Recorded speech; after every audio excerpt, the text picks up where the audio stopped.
Edge of Fate, here we go.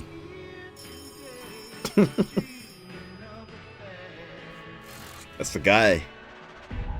Lodi.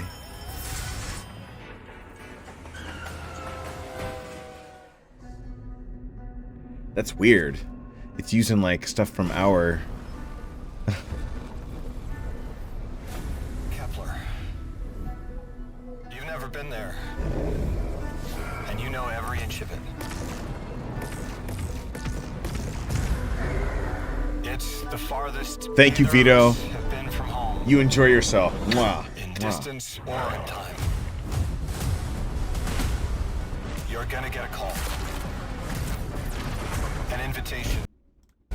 Only you can answer. And you'll say yes. They arranged it so you would never say no. Holy God, dude. Choice is real. Oh my God. And every choice you make will lead you here.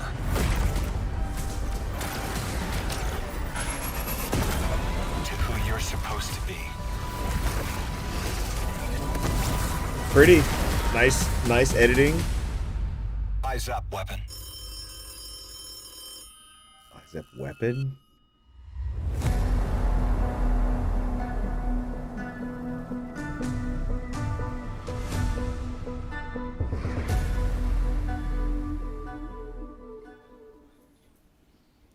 Awesome. Hello, welcome to Bungie. Welcome back Here to our we second go. live stream for The Edge of Fate. What you just saw was our launch trailer. We are 14 days away from launch. Yeah, 2 weeks. Pretty insane. Today we're going to be talking about what activities are on Kepler. What can you expect from world tiers as you're going through for replayability? And to introduce that, we actually have a wonderful human being on the couch next to me. Did I introduce myself? My name's Dylan. Hi. Your name is Robbie. Hello. Let's actually get a real introduction for you. How you doing? Hey, Dylan. It's great to be here. I'm the assistant game director for Destiny 2, and I focus on working with the broad Destiny 2 team and creating this game for our players and charting a new course to some new frontiers here with The Edge of Fate. Just 14 days away. It's crazy. Right? It's awesome. Yeah. I keep telling folks on the team, it's like, we got 14 days, and they're like, wait, huh? It's already here? So today we're going to be looking at Kepler. Can you give us a quick overview? What are we going to be looking at? Yeah, so we're going to be looking at some of the free roam experience on Kepler, and we're also going to be taking a sneak peek at the end of one of our campaign missions that is replayable in the post game after you complete the campaign of the Kepler experience. We're also going to be talking here about our world tiers a little bit, which we've talked a little bit about in the stream. No strikes. We're going to talk about a lot more here today. And so what we're showing on screen right now is the world tier difficulty selector that's on the destination. And so right now we're in the Fabled difficulty, and so Brave and Legendary, you can play through the campaign, you can play through the main quest, the story of the release, and Brave or Legendary, doesn't matter. But after you do that, you're going to unlock Fabled and Mythic difficulties. Now, the difference here, though, is with these difficulties, power is fully enabled. And so that means when you step out of either Brave or Legendary, you're going to probably be able to do Fabled. Most people will be able to do Fabled. Some people might need a fire team, but if you want to play Mythic, you're really going to have to climb power. And the difficulty really escalates, and then the gear gets better. And so if you're hunting for that, tier 2+, 3, 4 loot, right, you're going to be needing to play and Fabled Mythic to find that. Those higher tier loot, yeah. Yeah, let's get some combat going. Really quick, what is the state of our fire team? You were mentioning we're in Fabled, so this is going to be after they've already done their first playthrough. Yeah, so this fire team has played the Legendary campaign. Right now, they are inside of the Gorge, which is one of our 4 major regions of Kepler, and they are in free roam right now, and they are going through one of our free roam encounters. And so the other thing I should call out here is within these free roam not one new strike. That's crazy. There are reasons to basically go back through the destination using your new abilities in new ways. And so Sorry, can you ask me that question one more time? Like, I feel like I answered it, but then I segued into something else. I said, what state is our fire team in? Oh, Post-campaign? Yeah. We're post-campaign. Sorry, thank you. Yeah, we're hunting higher tier loot and gear here on the destination, and they're also doing some of our post-game quests. So both Fabled and Mythic have their very own quest associated with them as part of the post-game. That are one part of like completing the Triumphant Seal to earn some exclusive cosmetics and emblems, but also these world quests unlock some additional loot in the game as well. So specifically the Mythic quest that's associated with that world tier unlocks a variant armor set for the Kepler armor. So as you're playing through the campaign and throughout the experience, there's a 2 and 4 set piece bonus on the Kepler armor set.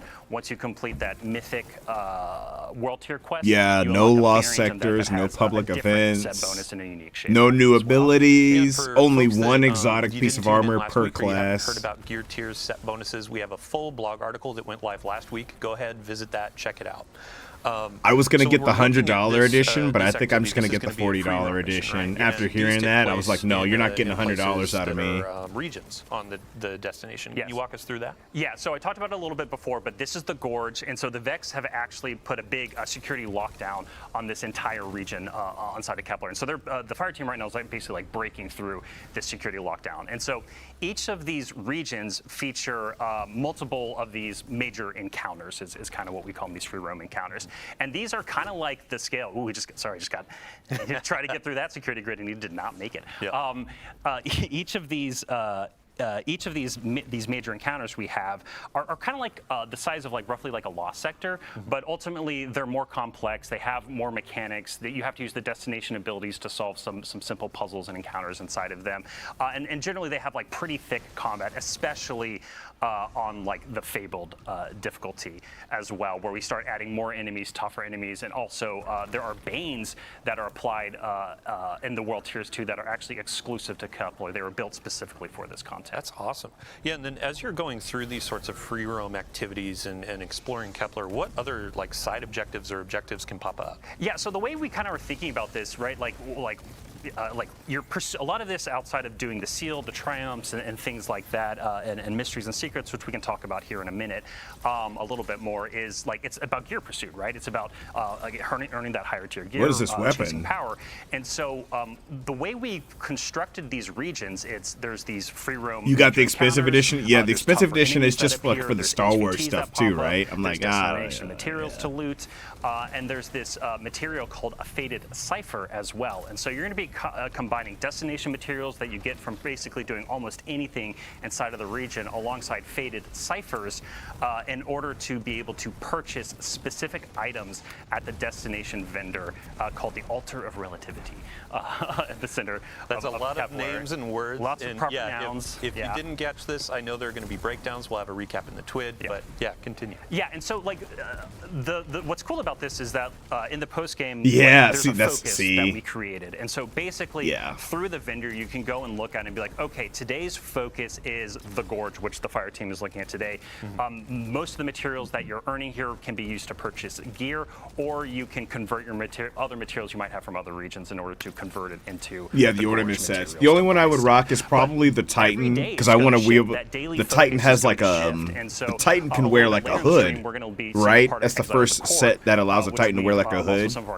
I was gonna get it really for that because I'd love to put a hood, and I can get pretty creative with that on my Titan. But basically, of the 4 major regions, the daily focus will shift day over day to basically kind of change what you're focused on, what gets you access to that direct purchase loot. Yeah, and since we're on the topic of rewards, you were talking about the currencies and the vendor. Yeah.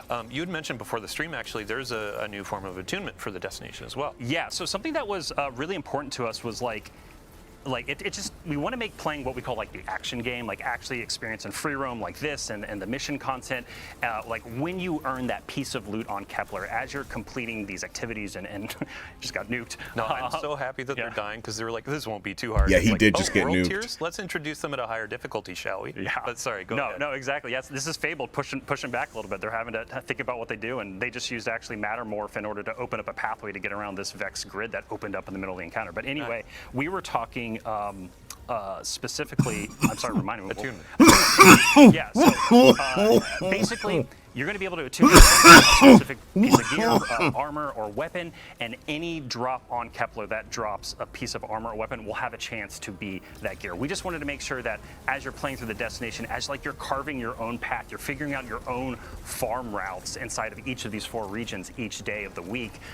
We wanted to make sure that, like, hey, if you're looking for the Giver, that auto rifle that's coming with the Edge of Fate here on Kepler, it's like you have a chance to get it anytime a piece of loot drops. Awesome. Yeah. Yeah. So you had mentioned just a minute ago about secrets and the depth of the destination. I mean, I'd love to hear. Yeah, go ahead and expand on that. Yeah. So like, it's funny with like secrets and mysteries. Like you want to like talk about it a little bit, but like not too much No to spoilers, like right? spoil it. Yeah. But I think like the thing to scratch at here and poke at here is right is like we've talked about the destination abilities a few times, and so with the world tiers and the fabled and mythic difficulties throughout the destination, there are secrets and mysteries, like basically all these little alcoves, these little locations, these side paths, these hidden rooms. Look at that all thing just throughout like the move destination, around and shit. that you can go and discover. And there's a lot available just within the campaign experience. Like if you want to play through the campaign and take it like really slow, and as you earn abilities and look around, you're going to find a lot of mysteries to solve.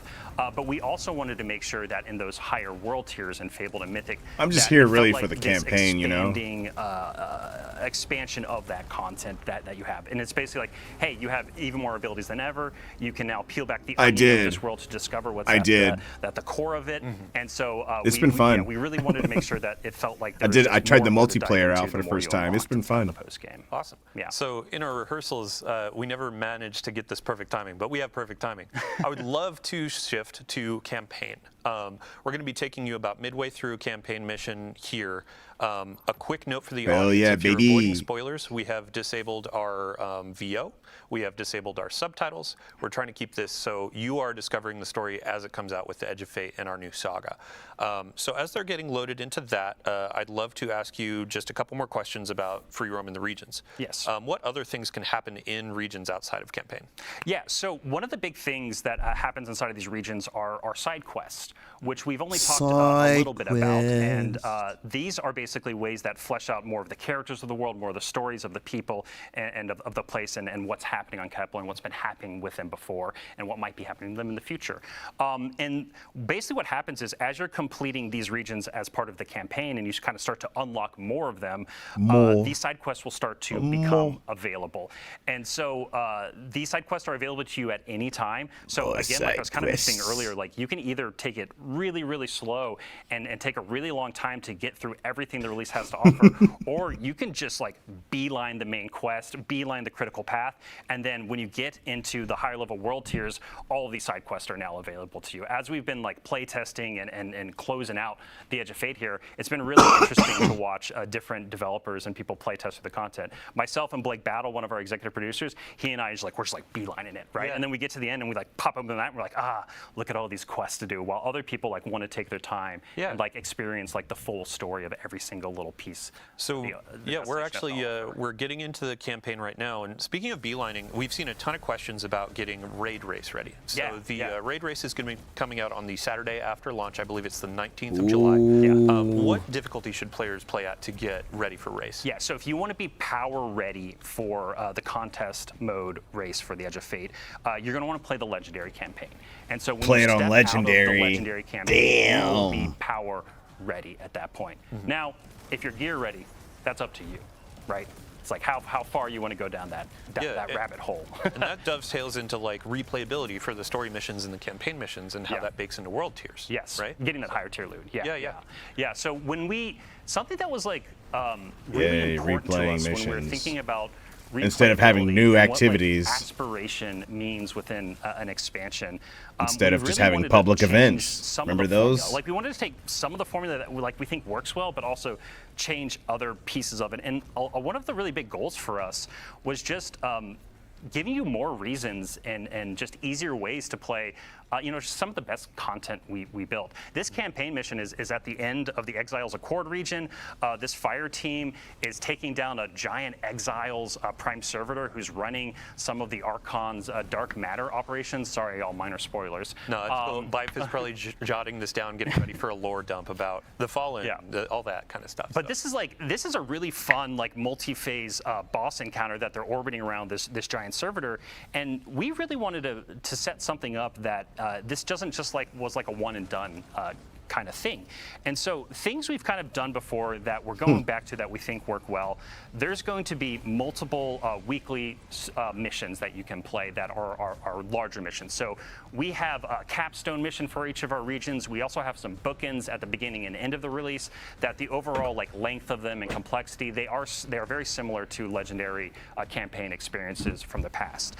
So something new that we did, though, for this release, though, is we also have a bunch of additional story missions that take place during the campaign and you're first introduced to. These are shorter experiences, but they still have huge impact on the story, moving the story of the main quest into Kepler 4, and also help you to unlock different abilities and things throughout it. And so in the post game, in the higher level, in the world tiers, we actually have a story mission playlist where you can go in and it's like a rotator and you're rotating through a bunch of different randomly selected story missions that are about 10 to 15 minutes. Some people can, if you're going really fast, can get them down a little bit shorter.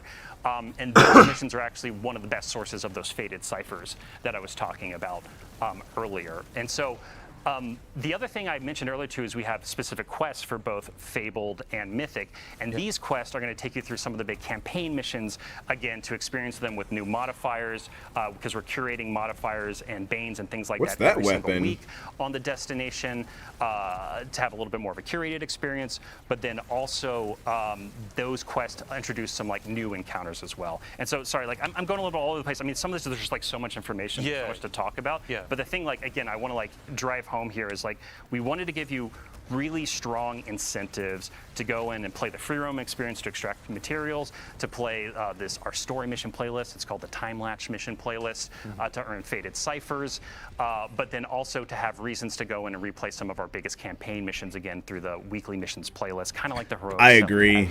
And on the stream last week, I agree, Mert. As you're unlocking the destination abilities, you carry those forward after the I would love so to have the public activities available, right? Yeah, that's a really good note. And Thank the you for public hitting on that. events. The way we designed this content was and also replaying the missions should be rewarding you anyway. And unlocking different versions of them and higher tier versions of them. When you're in the post game experience, we intentionally designed puzzles and encounter mechanics and things. And even in this boss encounter, there's multiple times that they've had to use Matter Spark to get into the vents and stuff below this area and pop up through the world. And through the campaign, you would actually have to go and find a Matter Spark pad to activate that. And that's actually kind of part of the puzzle. It's teaching you to kind of look at the world and think about the world in a different way that is intentional. But then in the post game, as soon as you complete the campaign, you unlock Matter Spark Anywhere. And it's basically your souped up Sparrow for the destination. Oh, Matter Spark Anywhere? Summon Matter Spark Anywhere means you can actually sequence break some of our puzzles and sequence break part of our missions. And that was entirely intentional as a part of the design. And to be honest, Dylan, the fun part about this too is we're not 100% sure in some ways where people might sequence breaks things that we might not expect. But that was intentional from the design perspective, that we want people to be able to do that. It's the magic of the sandbox and Destiny of we don't know how players are going to take this. Do they mean anywhere on that planet? With this combatant, et cetera, et cetera. Destination ability. I think I would love to ask you as well. I think they meant only on Kepler. From players where they're oh, you had mentioned this is comparable to a Rise of Iron. How does that actually break down? Don't do that. Rise of Iron was so much better. You had mentioned depth Rise of Iron gave us trials and so I think you and I were talking about this a new little bit, where that multiplayer maps is just to give us a ballpark of where and we a want strike. But at the end of the day, it's apples and oranges between what the Edge of Fate is and what Rise of Iron is. So when we've talked about that, we've generally been speaking towards the size of this destination and the depth of the campaign and post-game experience. This is one of the deepest destinations we've ever built before, and that is why we've been making that comparison to Rise of Iron in that way. But also in terms of being a little bit bigger. But also the game is very different today, right? We have an entire portal, we have an entire offering that is there with a bunch of new content, new gear, new things to do. We have the raid with the Edge of Fate, obviously, but then we have the epic raid coming in the major update with Ash and Iron, which we'll talk about more in the future. That just it permutes and expands the raid and expands on the story of the raid. It is new content. Yeah.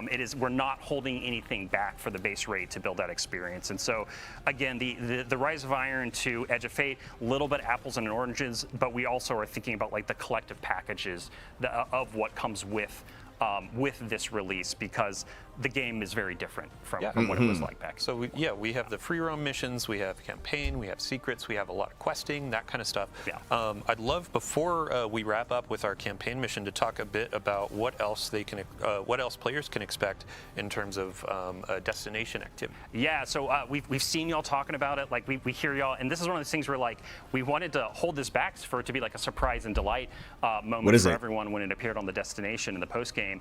But yeah, let's just talk about it a little bit. So there is a destination activity on Kepler. Okay. It is. I'm not going to name it here. I just want y'all to see it when the game goes live.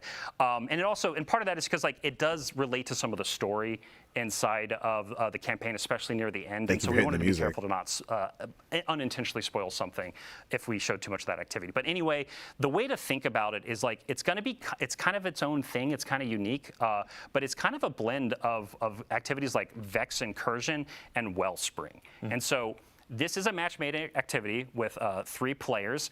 You're going to be using some of your destination abilities and some really chaotic horde mode inspired elements, but there's also some mechanical elements and there's some boss encounters. But it's going to be one of the best places actually to earn rerolls of the exotic armor that's coming to the Edge of Fate that you get from the Legendary campaign, and it's just highly rewarding in general. And so I hate how you have to reroll exotics now. Really rewarding. It is also technically time limited, but on the Kepler map, near the center of the map, there's going to be basically a preview that tells you like, hey, when does the activity become available? So you're going to know exactly when you can jump into the destination activity in order to like focus farm those things that you care about the most. Awesome. Well, thank you so much for your time. We've already wrapped up our campaign mission, and now we're actually going to be moving over to Portal, Power Progression. So, Robbie, thank you. Chad, Portal, Power Robbie Progression. for joining us today. Thank you, Robbie. Now we're going to swap some folks in. We'll see you next time. See you later, guys. Swapping the folks in. All right. So, as we are swapping out, I want to talk about these 2 new exotic weapons that we see on the screen. You saw some of this in our gameplay preview that we just had. We also had some creators, influencers, that kind of stuff coming in and speaking to the hand cannon and the scout rifle. Hand cannon is going to be through an exotic quest on Kepler. No spoilers there, but the team was talking about, oh, hey, here is our overall goal for the weapon. It's for those who are looking for the perfect 3-tap. As for the Void Scout Rifle, that's going to be a part of our new rewards pass. This is just, I'm not going to spoil that either. There are some reviews from our sandbox-minded creators. It's a fun time. So, all right, let's move on to Portal, Power, and Progression. And I just looked at our 3 new guests in that order. Hello, welcome. Hello. Thanks for having us. Yeah, a couple of you are new, but we'll start with you, Ben. How you doing? I'm doing great, Dylan. How are you doing? I'm doing well. For those who didn't see you on our reveal stream or previous Vidocs, can you give a quick overview? Who are you, what you do? Yeah, I am Ben Womack. I am the core game creative director. I am the one like helping all the teams that are making the core experience and all the components in the portal and in Edge of Fate as well, like worked well together and like pushed the game forward into like this great new foundation. Really excited to talk about it. Awesome. Yeah, thanks for joining us today. Yeah.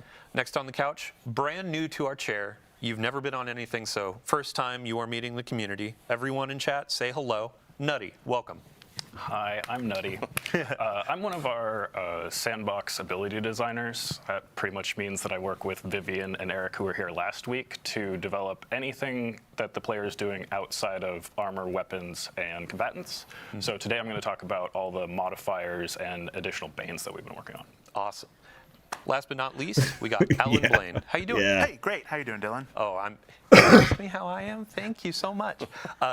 Really quick introduction for everybody out there watching. Who are you? What do you do? Sure. Hi, I'm Alan. I'm a principal designer, and for the last year, I've been leading the team that's been taking all the cool banes and modifiers Nutty's team is working on and combining them in a UI with all the activities from the activities team, both new and returning activities, making sure that you get good score while you're playing those activities, and then that score turns into loot with cool seasonal power and gear tiers and all the great stuff that you're looking for. Stellar. So we have some content on screen. This is what players are going to see when they sign in on day one, and this is our introduction to the portal. Ben, I would love to get just a quick overview for those who may have missed that reveal stream. Like, what is this space? What are we aiming for? Yeah, so the portal is very exciting. We had this vision of making a new front page for the game, for Destiny 2. And so we really want to make as much as we could available, like just in a couple clicks, and not having to dig down to find the content that is new or featured, or like you're being your friends are playing, or something like convenient that you really want to like go to a lot. Like we have a button for the tower that's right there, fastest you can get into. We also have Edge of Fate in the upper corner, of course, which is like the new expansion for the launch right here. Very good. We have this huge like quick launch panel in the lower right that is rotating between new activities, like probably the fastest you can play Destiny ever, aside from right when you like start for a very first like new character. I like that. It's gonna let you just like hit and play something right away with like no delay. And then we have actually a very like nested depth there with all the ops categories on the left, which are all the different kinds of things you can play in the portal that are hooking to all the new systems that that Alan and Nutty have been talking about. This is good. Yeah, really quick, I'd love to go just line by line for Solo, Fireteam, Pinnacle, and Crucible Ops. Give them an introduction. Yeah. So Solo Ops is like a new thing that we're doing in the Edge of Fate launch and for the core game. These have activities that are designed to be played by solo players. They're only one-person fire teams, and they're intended to be content that if you just like have a few minutes, like 10, 15 minutes to play Destiny, and you want to go on and like feel satisfied about your time, get some great loot, you're going to go to Solo Ops and like have that opportunity. It's going to be like a really great, concise like experience. We're also like if you don't want to have like the think about having a fire team for some content as well, you can be assured that this stuff is designed to be played by one player. And so it's like, it's going to have challenges, going to have difficulty and modifiers and such you can customize and really great loot to get. But it's a challenge for you, individual. And we think that's really exciting, like alternative to some stuff in the past. It felt like I want to play but I don't have any friends, or I'm trying to find someone I have a lot of time, and we have another like niche for people to fill if they're in the mood. Yeah, awesome.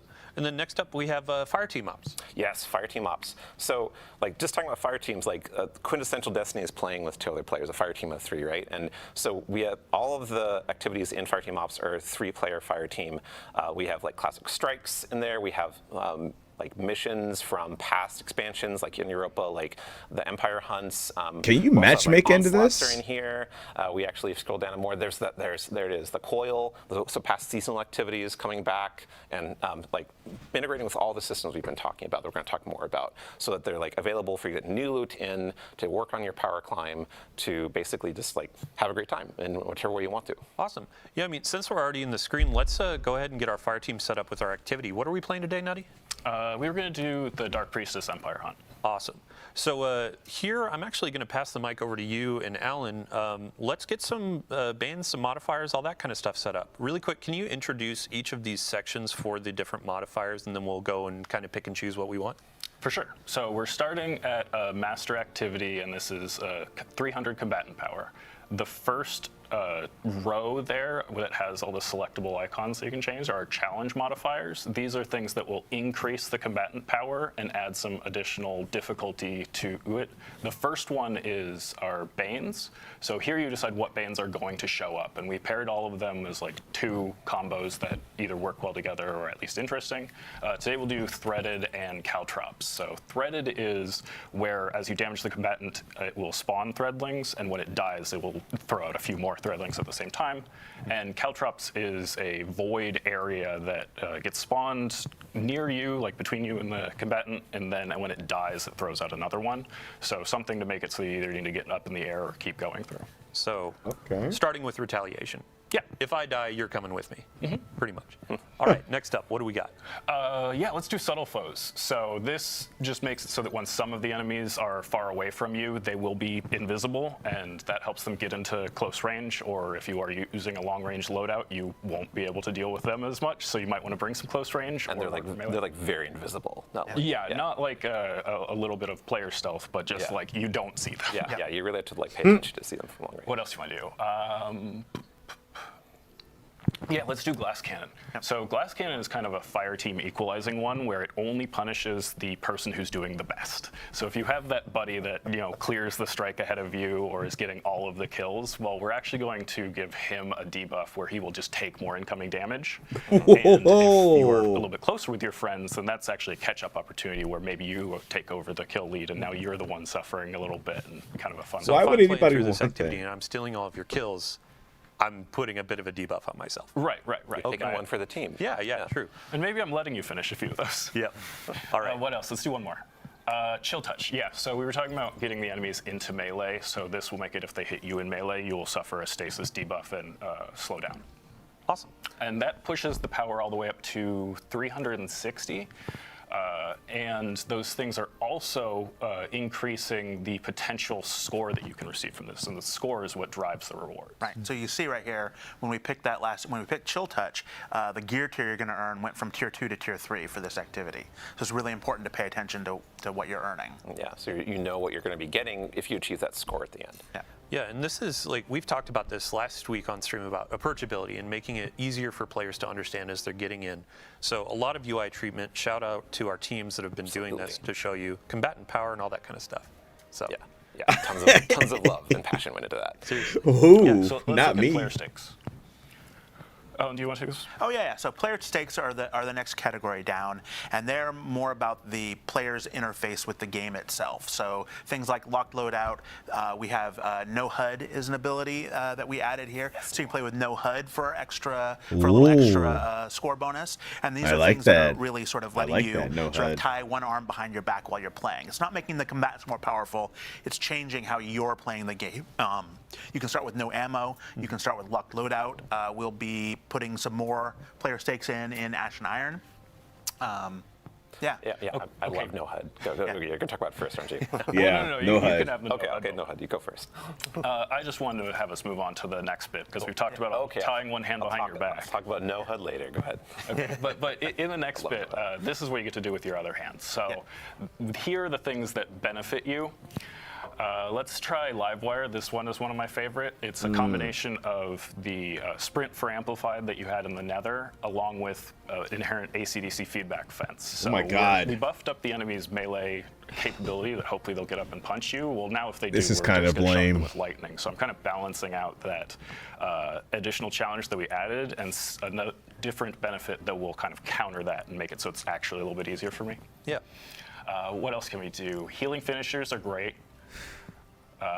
Just another way to get back health, or if you go in for that finisher and take damage on the way, that you'll be able to fill back up. And let's do one more. Man. Sure, hypercritical is pretty fun. This one is actually a little bit tough because it makes it so that the enemies will take less non-precision damage, but more precision damage. So as long as you're hitting your shots, it's easier.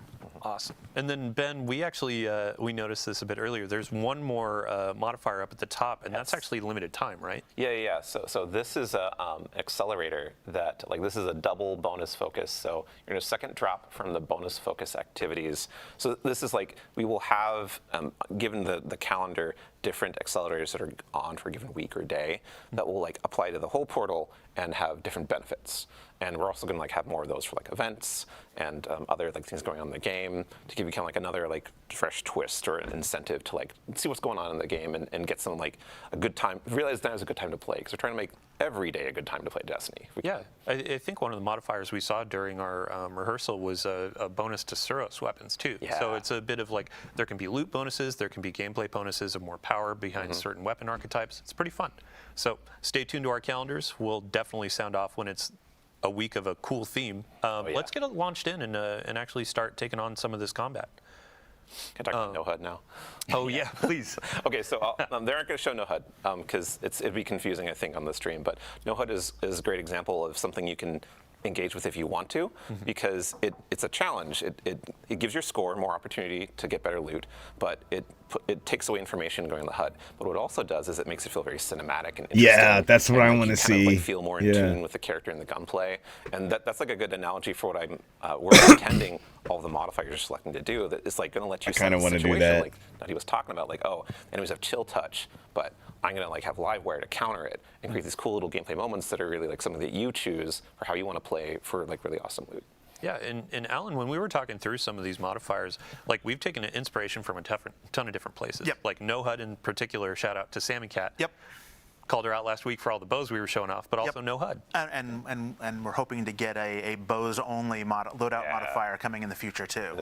We really do want to look at how people are playing the game, whether they're creators playing on stream or people playing at home, and really try to let them set up the challenge for themselves, how they want to do, right? Whether it be challenge modifiers, stakes, or the boons. Yeah. How often are we going to be adding more modifiers to the portal? Well, we're going to have some How new you modifiers doing, coming with Frisky? events. And we're just be chilling, adding man. modifiers, with the mid-season update. The hell you with getting Ash into Nine. today? Major update, yeah. Yeah, I've been working on them pretty constantly along with the rest of the team. So it was like every few days that another I'm always on Bane vacation would come mode. online or modifier, and I have to go playtest that, which was a pretty big playtesting lift to try and try out these combinations and make sure that there aren't any. How much rough longer you edges or got? Combine some things that maybe we hadn't thought about when we were initially designing them. Yeah, I'm sure there's stuff that players will find that we won't. We're accepting that. Yep. Yeah, Yeah, we have our absolutely. challenge for Esoteric or Mork or a couple of the other high skill creators of what can you throw on to make this difficult and can you actually complete it? Right. So it'll be fun watching those playthroughs. Ben, I paired with that. How 5 often more are we gonna hours. have, God. more activities being added to the portal. Yeah, so Sorry, we brother. want to like regularly refresh the portal on like so that, you know, there's stuff coming online like on like somewhat weekly cadence. Like we're gonna have kind of a weekly like new stuff coming online for the first few weeks, and then when events come in, they're gonna have big changes like lots of new modifiers or like portal wide like effects. There are some are going to come with activities as well, but we're also going to be every major update. We're going to have new activities that come in. What you got and we're going also on gonna for the have, 4th of shakeups July? in existing ops formats, and we're actually we're going to have a really cool new activity that's paired with an event at Ash Nine launch. Oh, I'm not going to talk right man. now, but I think is really fun. That's going to be. It's good to see you around here, brother. Of like, hey, we're How's shaking things up. TikTok Here's a been brand treating new you, thing, man? In addition to all of, like the classics and Destiny like Vault that we're bringing. You got out. some Not just pulling new some activity, beautiful new ass activity numbers over types there that on the you never played tickety. before. Yes. Yeah. Yeah, I mean, so this is all talking about like what you're going to be playing in the portal, and we're going to be moving on to power and progression. So what you're earning, which is people love loot.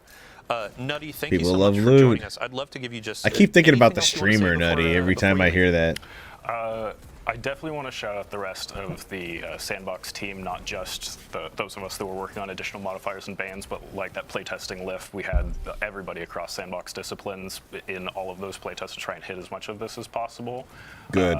And I wanted to re-emphasize how impactful some of the modifiers can be. Specifically, I'm thinking back to what we were just playing in live with attrition modifier in Prophecy Week 1. Because Okay. when we moved to Prophecy Week 2, my fire team had gotten so accustomed to killing enemies okay, and having a okay. little health pickup on the ground that we had to play that final fight completely differently. That and TikTok, use cover man. way more because we couldn't just kill some enemies and run through them to That fill back up. TikTok. Normally, I would think of attrition as a lot more of a challenging modifier, but it turned out that when we were toggling things off and on, it turned out to be more beneficial to us than we were anticipating. I am still on the side of like attrition is challenging to me, and when it goes away, I'm like, oh, hey, fire team, let's let's go for it. And if that makes it too hard for you to get your rewards, then just you toggle it off here. Yeah. Yeah, it's more about like what you're comfortable playing with, and also what your style is for, and your build, Right. and what your mood is too. Like we're giving a lot of. I know, right? Right, and speaking of player agency, so I would love to see your feedback, like what ones are you engaging with, what ones are you enjoying more, what ones feel like they are actually rewarding to do, and what ones feel like we could punch them up a little bit, because that's our little problem we Nutty. keep working on. All right. Well, thank you for joining us. Chat, everybody scream, thank you, Nutty. Thank we're you, gonna Nutty. Swap you off and get our power and progression Swap off, Nutty. individual in. So Thanks. Nut thank you so swap. much. While we're doing this transition, Ben, I would love to ask you, what activities could players find in Pinnacle Ops? Oh yeah. Sorry, that was. So Pinnacle Ops has at Edge of Fate launch. cares? It is going to be filled with exotic missions, and some exotic missions from the past year and previously as well that are going to be integrated into the whole Portal experience and all the systems we're talking about, all the difficulties, all the Bunch of modifiers.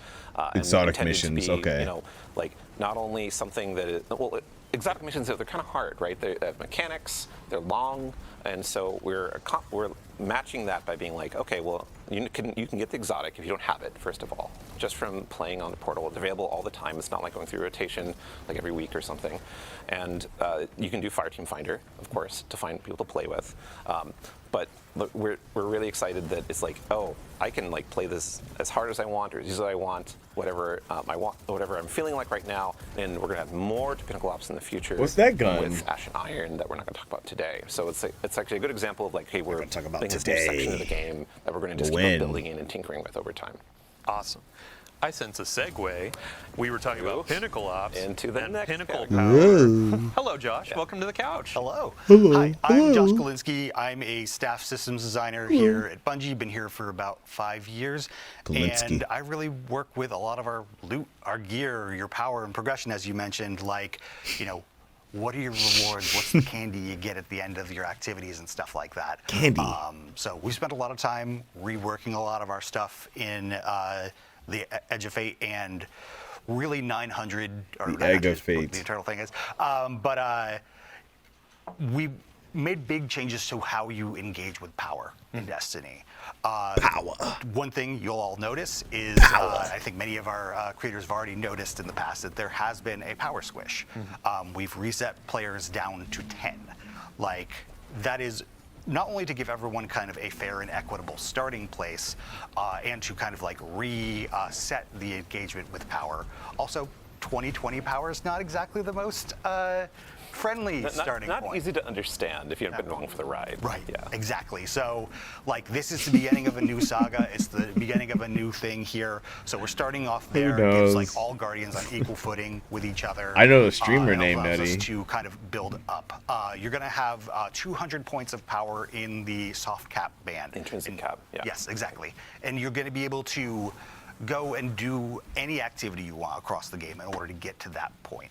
Once you get past that, then you enter the seasonal bonus power band, which is where you're going to have to start doing more of the portal activities and the Kepler like world tiers and stuff in order to get the power and progression that you want to get at that point. Cool. So just to restate it, we're going to start at 10 when we launch. Yep. Every Guardian joining is going to be at 10. First 190 levels, so up to 200, that's going to be effectively your base power level. Yep. And then as you're going into more powerful activities, higher tiers, that's when you start going up and up. Right, and you'll be able to get up till 450 power up until Rise of, or not Rise of Iron, but Ashen Iron. There's once you get to that point in the season, then you're going to be able to go even past that. Awesome. So when They we're talking about recycled the area. seasonal It sure power, is. that replacing You're the absolutely artifact power right. that we have? That is from Exactly. Beyond We Light. did simplify power a little Instead of bit it being further full by of the taking power elixir. off of the artifact, and that allowed us to take the power we have You're absolutely there right. and put it back into the gear. So really it streamlines it. It makes it so you're only worrying about your gear power as far as your engagement with that. So it just takes one additional level of complexity out of the system. Yeah, and speaking of just like that power climb, like our pinnacle sources have been updated to actually fit and give more agency, correct? Absolutely. So one of the things I think if you're a Terrible. long-time Destiny player, you're very used to the pinnacle grind. And you're also used to the limitations that the pinnacle grind puts on you, and like some of the like intricacies that come with that. Like there's been many seasons in the past where, you know, I really needed that drop of the boots to come from the thing, and I do my pinnacles, I didn't get my boots. Well, not only are you able get to my more boots. target farm individual gear pieces now, but also the limit of the pinnacles is no longer a thing. We're going to have some challenges in the game that act as accelerators for you as a Guardian, so you can basically focus on those to get power, like more hits of powerful gear. But really, once you get past that, you can keep going. Yeah, like everything in the portal is a source of pinnacle drops. Exactly. As much as you want. As many times as you complete it, with it being up to how you perform and how challenging you make the activities to be how far you can go. Right. It's gonna. You still have to achieve that score. Oh my God, yeah. The Beyond Light mission. And we'll still have curated experiences, correct? So if a player doesn't necessarily want to spend a bunch of time like creating that challenge, we have those offers too. Yeah, and like we do have like matchmaking. Which is like set modifiers for every activity that has not, aside from solo ops. So solo ops doesn't have matchmaking, but for fire team ops, like you can match. So this is a bunch of modifiers and set, menus and and playlists, tick modifiers are boxes. set, but we have more than that too. Replaying shit. And those are set. Yeah, and we'll talk about that in a minute. Yeah. Just a fun note, we've seen a ton of feedback over the years about players want to play Strike solo, and now... Oh, yeah. That's a great point. Yeah. So we kind of going along with the idea of being player-driven, if you don't want to play a strike like a grand, dude, I appreciate you, Frisky. Thank you. Thank you so much for coming through here, man. Get your ass back to work. God bless you. You don't have to. You can just play it by yourself. You can take Thank as long you. as you want. Enjoy yourself. The confines of like the modifiers. Guys, be sure to click on Frisky's name. You know, he's all over the tickety. Find his TikTok link. Like, what is it you're feeling like Find it right now? And like follow that man on the tickety talk. Awesome. Yeah, I think back Frisky. to you, Josh, really quick. FTW. Just from a high level, we talked about how Infusion is changing in the last blog, which, by the way, you should go read it. Can you give a high level for folks that didn't catch the blog? What's changing? Read it. At the highest level, upgrade modules are no longer a part of that Infusion thing. Thank God. Continue to exist in the game. They can still drop from legacy content, but you can dismantle those for, I think it's an enhancement core and like 1500 Glimmer. And so, like, those are still there. We're going to have a new unstable core currency that's going to exist, and a new currency in addition to enhancement a new cores currency in order to infuse your gear up for the season. Okay, and a bit of Glimmer too, right? Yes. Okay, cool. And a bit of Glimmer too, right? Really, at its core, it allows us to just have more texture over things. And one thing I should call out At the core. is that seasonal power does reset at the end of this thing, and players will be reset back to 200 when Renegades comes out. Got it. So cool. Yeah, I think just last note on the power climb. So during our reveal event, you spoke. I don't know how I feel about that. You can actually power up in Crucible to kind of keep pace with your friends. Like, can you expand on that a bit? Yeah. So there's a time in Destiny's past when you could just play Crucible a lot, and you can get your power, you get great gear, you could like fold in with your friends to play a raid or the challenging content, and we've kind of lost that somewhat over the years. Like, it's harder to like feel like Crucible is your identity and really feel like the game is rewarding you for that. So with Edge of Fate launch and the core game and the Crucible ops that we have, which is a bunch of playlists inside of it, you're going to be able to like start from that power 10 Crucible and ops. just play Crucible, and you'll get power drops. You'll Oh, go good. up and you'll eventually get higher tier. Be able to get like really great sets Good. of gear that will then be This- as good as like anything else that you can find. This is the way it should have always play been. Crucible all the way. To Yeah. if you want to. Thank we are you. gonna ask you to perform as you go to get more consistent rewards, but it's totally possible. This And- is a and good Josh, thing. you That's a mentioned really before, good too, thing. Of, like, trials and competitive Crucible are going to be ways to accelerate. Right? absolutely, if you're putting yourself in the pools with the like higher skill players and challenging yourself, that's how you're going to get your faster rewards. And not to mention the trials armor sets and stuff, like they're really cool this time around. Yeah, we have a unique armor set for Crucible, for trials. We have weapons, a bunch of cool rewards coming up, and we'll have a preview of that. One of our characters actually has trials gear, if you didn't notice. But now we have a good moment to look at our seasonal hub. I couldn't tell, I'm going man. to ask you to actually walk us through this. Yeah, sure. If you notice the seasonal hub up there at the top of the portal screen, if you click into that, you come to the hub, which you're going to have a bunch of daily challenges and weekly challenges, and those are going to give you XP. They're going to give you Bright Dust. They're going to give you extra drops in on a portal activity, but it's going to give you progress towards the weekly reward track there. And the weekly reward track has lots of currencies and powerful drops on there, but it also has, if you tab to the next one, is going to have some Vanguard Armory and Arsenal tokens, which give you bonus drops from Zavala from the list of weapons or armor you can get from these activities that are going to be higher tier, and they're going to be a higher power than you can get from even getting the best grade in there. So you'll want to be doing these, and these refresh every week, and get 2 pieces of armor and 2 weapons every single week. Yeah, and this track is free, correct? Yeah, This is all game. It's all free. Everything in the portal is free. So if you scroll down from here, you're going to run into the Conquest page. Now there's 2 on Expert, 2 on Master, and 2 on Grandmaster, and these are effectively your Grandmaster replacements in the portal. These are going to be fixed power, fixed modifiers, no fire team power, and you get really good rewards for completing it. You'll get 4 higher tier engrams for completing each one. That are powerful. To give you, those are higher power. That are powerful, but you'll only be able to get it one time. But these are really about your journey through the season. Wait, why do you say you only get it one time? time? The first expert one, and then the next expert one, and then the master, and then master 2, and then finally the 2 grandmasters. And with Ash and Iron, we're going to be bringing more grandmaster and ultimate conquest. I'm going to be which will allow grinding you to complete Crucible the for power, Conqueror, man.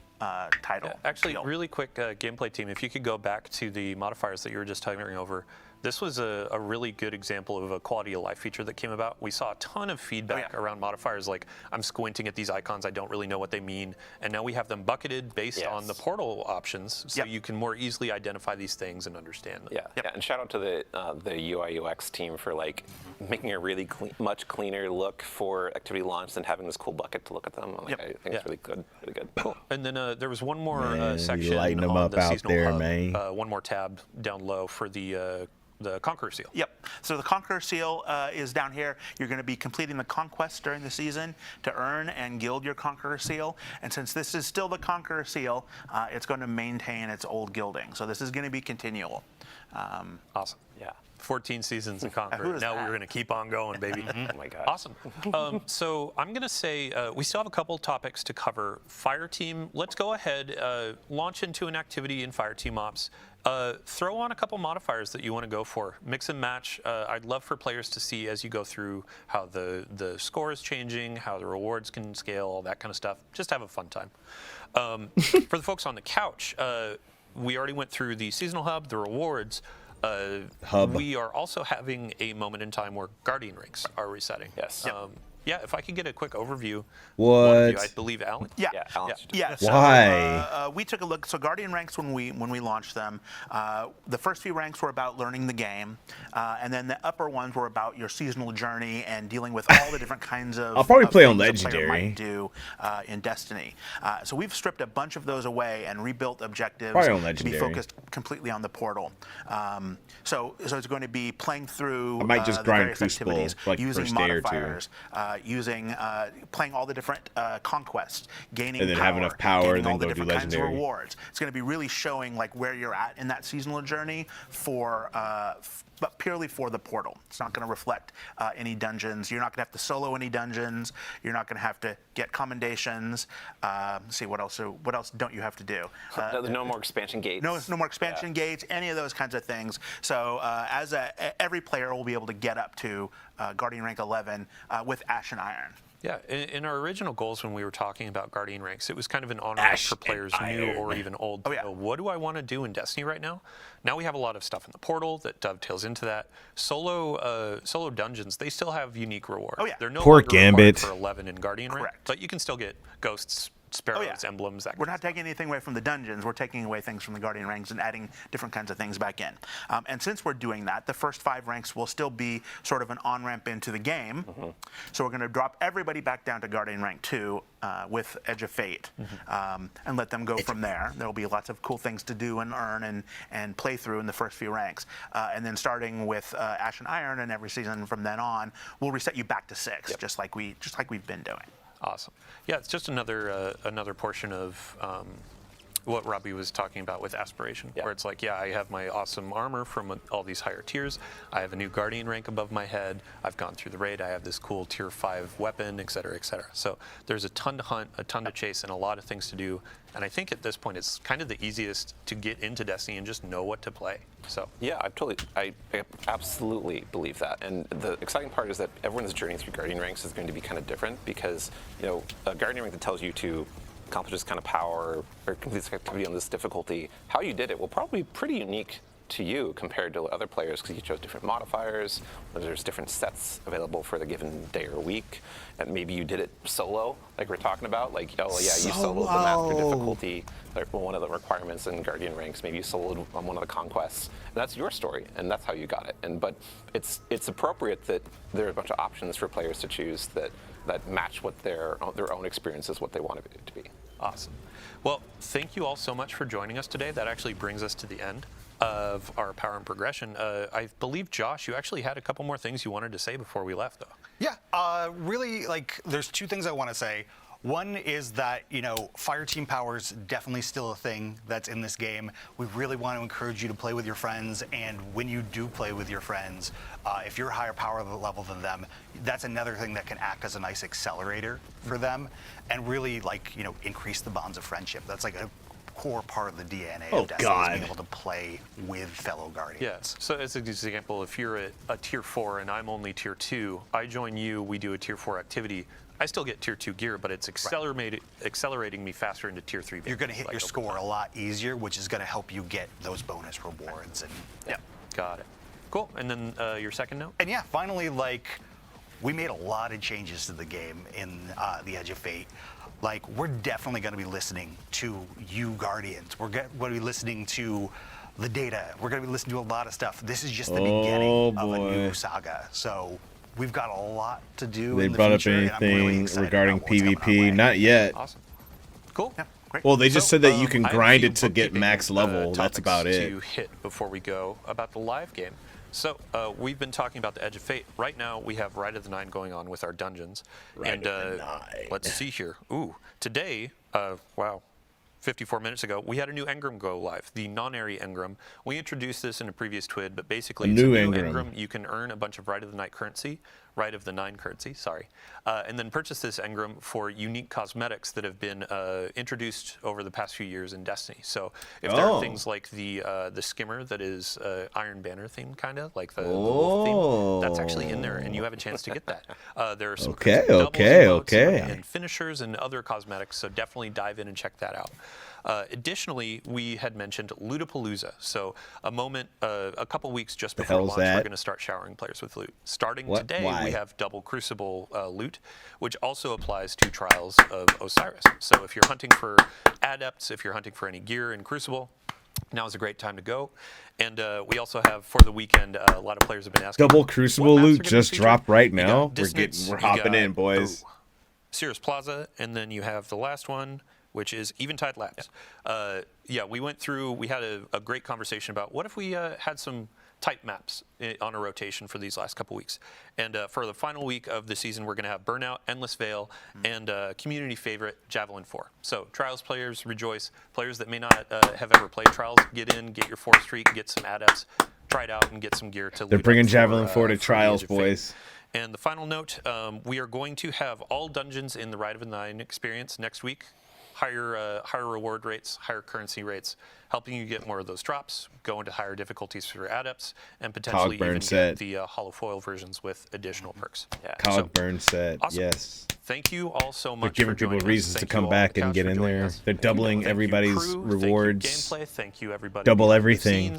And players, double everybody out there watching, thank you. We have 14 days until the Edge of Fate. 14 days, people. A new saga. New saga. It has been a wild ride over the last 10 plus years of Destiny, and now we're putting our toe in for the next however many years we keep going, you know? Here we go. Yeah, so thank you so much. Much love. We're going to be doing a raid over to our good friend Malachi, so if you want to stick around, talk about the stream. Malachi, we're handing it off to you. Thank you, everybody, for joining, and we'll see you next time. Malachi.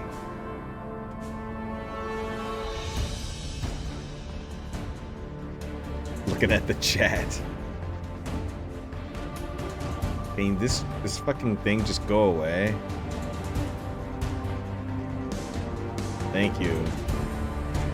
Bring back Nutty.